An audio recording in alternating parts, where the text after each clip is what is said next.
Assalamualaikum warahmatullahi wabarakatuh. Hamdan wa syukran lillah, salatan wa salaman ala rasulillah, amma ba'd. Bertemu lagi dengan kami dalam channel Kultum Islami. Semoga bermanfaat. InsyaAllah untuk pertemuan kali ini akan kita bahas menyangkut dengan kenapa bulan Ramadan itu dinamakan dengan bulan untuk mengekang hawa nafsu. Di penghujung surah Al-Baqarah ayat 183 Allah mengutarakan la'allakum tattaqun.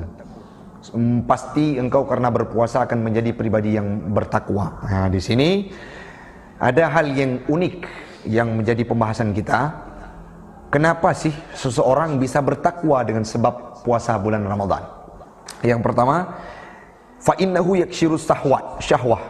Di dalam bulan tersebut akan mampu dileburkan syahwat yang kita miliki, di mana syahwat itulah yang menjadi pondasi dasar untuk memicu seseorang melakukan kemaksiatan.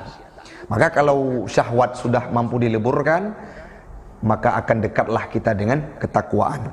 Jadi dalam bulan Ramadan pula dinamakan dengan bulan untuk mengkawal hawa nafsu. Dengan sebab mengkawal hawa nafsu nanti akan berujung kita akan menjadi pribadi yang bertakwa.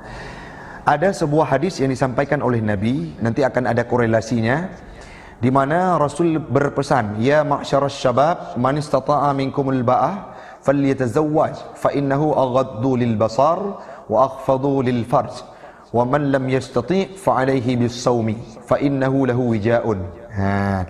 Jadi intisari dari hadis ini adalah, wahai pemuda, apabila engkau sudah punya kesanggupan, kecukupan, kemampuan, maka hendaklah engkau menikah.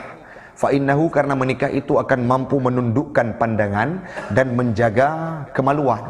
Siapapun yang tidak mampu menikah, fa alaihi bisyam, maka bisaumi, maka dianjurkan, lazimlah terhadap kalian itu berpuasa. Kenapa? Fa innahu lahu wija'un, karena berpuasa itu yang akan mampu mengkawal syahwat sekaligus mengontrol hawa nafsu. Dalam tafsir Ibnu Katsir diutarakan juga hadis yang sama. Intinya adalah orang yang tidak sanggup menikah maka dianjurkan untuk berpuasa. Apa korelasinya antara puasa dengan menikah?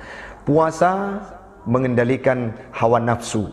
Maka orang yang tidak mampu menikah, karena menikah ini adalah suatu pekerjaan, suatu perbuatan, suatu amalan untuk melepaskan hawa nafsu dan syahwat kita. Tidak mampu kita lakukan hal tersebut dengan segala keterbatasan, maka dianjurkan untuk kita berpuasa.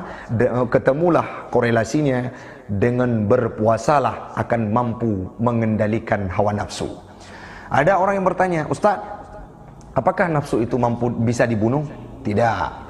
Nafsu itu tidak mampu dibunuh, karena manusia kodratnya diciptakan oleh Allah Ta'ala, diberikan akal dan diberikan hawa nafsu.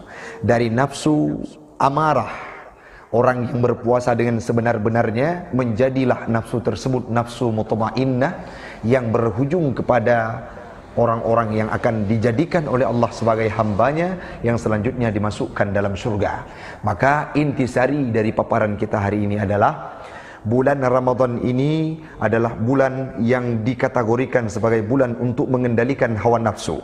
Dengan sebab mengendalikan hawa nafsu, kita akan memicu terjauhi daripada pekerjaan kemaksiatan, sehingga dengan jauh dari kemaksiatan kita akan sering berbuat kebaikan. Berbuat kebaikan itulah definisi daripada takwa, sehingga wajarlah Allah berkata, dengan sebab berpuasa la'allakum tattaqun, pastilah engkau akan menjadi orang yang bertakwa. Mudah-mudahan semuanya kita akan menjadi pribadi yang muttaqin usai bulan Ramadan nantinya. Demikianlah yang dapat kami sampaikan. Hasbunallah, wassalamualaikum warahmatullahi wabarakatuh.